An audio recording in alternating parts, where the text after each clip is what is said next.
What's the black mound?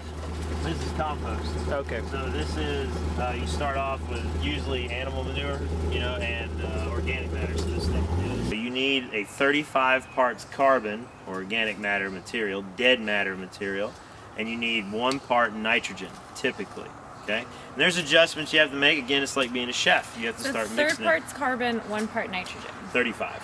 Okay. Yep, 35 parts carbon, 1 part nitrogen. 35 parts carbon. Exactly. 1 part nitrogen. So, so what we're gonna do is we're gonna show Kim here how to actually just put in a garden, and then we're gonna talk a little bit about it while she's doing it. But to get her set up, these are what I like to call dummy discs. Oh, I see how it is. So instead of going through the arduous task of using a tape measure, it's really just easy to cut these out. These are 2 foot diameter and 1 foot diameter. Turns out, cauliflower right here needs a 2 foot diameter to be healthy and grow. Okay, if the plants grow up, put your arms together. If the plants grow up and they start to expand their arms, go and expand your arms, and they do this, they're going to fight for sunlight, and one of them's going to win over the other, and you're going to lose some of your crop. Yeah, she would probably win. That's probably true. So, instead of that, we have cauliflower in this scenario and kale. We're going to put them just like that. That way they both have enough room to grow and flourish, and they'll make healthier stuff so we can eat them. So kale, cauliflower, kale, cauliflower. Correct. So, why is one bigger than the other? Because cauliflower needs more room. Okay. So size matters. But it does. But the reason we're putting them together is a concept called companion planting. So we know that from great botanists like Luther Burbank and even Ralph Waldo Emerson, that plants can work together. Some of them do, and some of them work against each other. They get stabbed. But these guys work in symbiosis, and especially this time of year. So anything we can do to help, it's not the one thing that counts, it's everything, all right? So if you're like, which organic technique should I use? Use them all, every single one of them, all right? Because you don't want to lose your plants. You don't want to put the effort in and end up losing them. Stab it in the ground, and that's where you're going to actually stir up the soil. So let's just kind of move it like this, out of the way. And you want to make the hole big enough to handle one of these guys. It's really important when you get this out. These guys are really fragile, so sometimes you gotta push the bottom to get it started. Sometimes you gotta be real careful. We'll probably all fall out here in a minute, and I'll look like an idiot. Okay, so done. This is like the plant's little heartbeat. The roots are all right here exposed. It's a common misconception that folks, they want to massage and break this up, and they're like, help it. It doesn't actually. It would be like somebody punching you in the head repeatedly. All right, so we want to put a little compost in here, a little fresh fertilizer, and you can rake some of this original. This soil here is really good stuff, so we're not going to be afraid to use some of it. But if you don't have really good soil, then you need to use an excessive amount of compost. Let's give it a good healthy dose of medicine here. Okay. Medicine. Exactly. All right, so then we want to rake this around, and again, you know, we were being kind to it earlier. We didn't want to hurt it. Now, right here at the finish, after you, that's Are you bleeding? That'd be all right. If you're not bleeding, you're not working. All right. If you're not bleeding, you're not working. Farmer Robert. Just give it a light press, and that's all it needs. Okay. A light little press, just like a gentle little massage, right? Exactly. Like softly. Yep.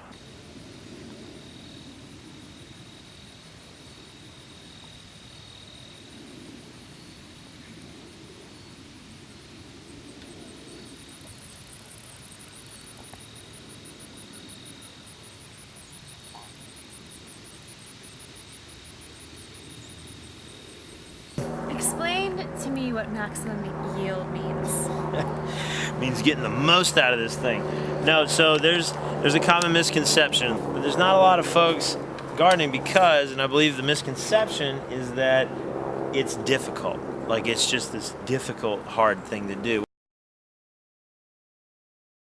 In the beginning, it is tough, all right? It can be, like if you just have, let's just say we have a grass yard, and we want to put in a garden right on top of it, okay? We'll show you a simple method here in a second for doing that. Okay. Right, just bring here, yes, hit it. Go ahead. Do it hard. Okay. All right, we're gonna take it back. Don't play with fire at home, kids. Much.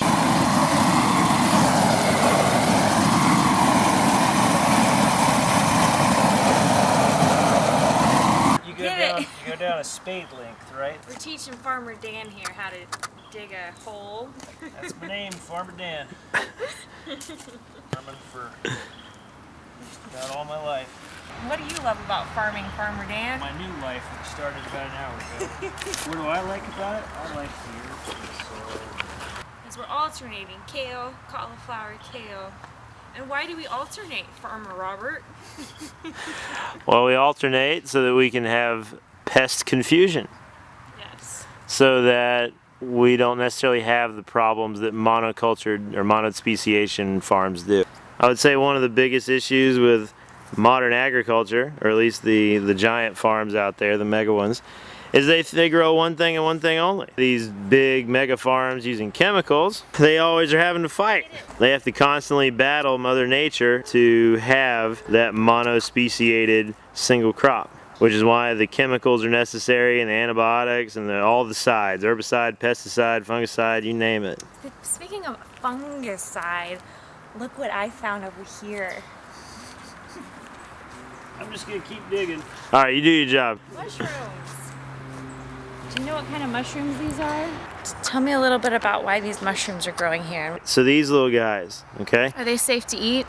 Yeah, go for it. Really? They are on our hay straw road. And they're just showing up as a result of high moisture content and nutrient content. We use hay straw and stuff to mulch down. This is a good sign. It means that it's breaking down and that the soil is actually becoming better. So mushrooms are a good sign that the soil is becoming better. That is correct. Good to know. But Indeed. don't eat the mushrooms. Unless you know what it is. Hey, so I have a joke. By all means. Mushroom walks into a bar and says, "Hey, what's going on?" And the bartender says, "We don't allow your kind in here." And the mushroom goes, "But why not? I'm a fun guy." Much Really good, folks. we got That that is- on camera. I heard that joke somewhere. It's pretty dirty, but you can't be afraid to get your hands dirty sometimes in order for things to grow. And it's a natural exfoliator for your skin. Fun fact.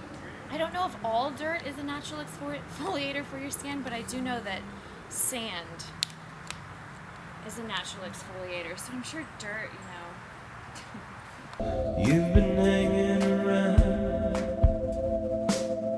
of my She's actually emulating what would if it was raining for real, but you can also trickle it right next to the plant as well. And maybe Kim will show us what that looks like. There you go. Just a little bit coming out of the hose. Put it right at the base of the plant so that water will infiltrate down into its roots. This stuff right here is a very traditional way to go about it. Some people will call this 6-2-1. This is just the relationship of nitrogen, phosphorus, and potassium in the actual blend itself. But in essence, all it is in the old days, all the cotton production that was going on, they would end up with cotton seeds left over out of the gin, and they had to do something with them. So they would grind them up, and they would use that cottonseed meal as fertilizer, and then some other things as well. It wasn't the only use, but it works really well. So sometimes the old school methods are the best. But I promise that it won't take long to finish what I wanted. So out here in Zone 5 is where we would put, hunting stands and blinds and stuff like that. What's the point of hunting? Well, the point of hunting would be the most sustainable way to obtain your meat. It is definitely known that venison is Do not support this. venison is a higher protein. Or you can eat plant protein That is also and be true. vegan. And that may be just as good, if not better. It's better. It might. It's definitely better. I think it's whatever's suited to your constitution. Yeah, so what you're saying is any human being from anywhere can survive of just plant protein and you don't have to kill animals. That's what he's saying. I'm saying give it a whirl.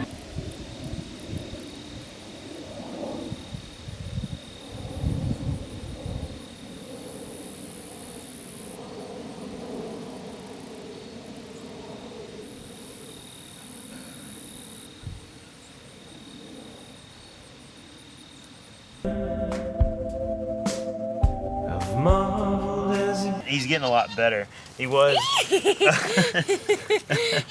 Those little rabbit claws would get you. Probably a little antsy. Yeah, he doesn't. This is not the biggest pen you've ever seen for a single bunny. That's a pretty big bunny pen. I'll say. Just hanging out on the porch, and all of a sudden Moose just decides that's not okay. I guess these chickens don't have such big brains, do they? No. Tuck them in, snug them up. Nice and snug. Yeah, just keep them protected. That's all I need. Why did the chicken cross the road? I don't know. Why did he? I was asking you. Oh, that was an actual question. I assume it was to get to the other side. I don't think that's true. I think that's a myth.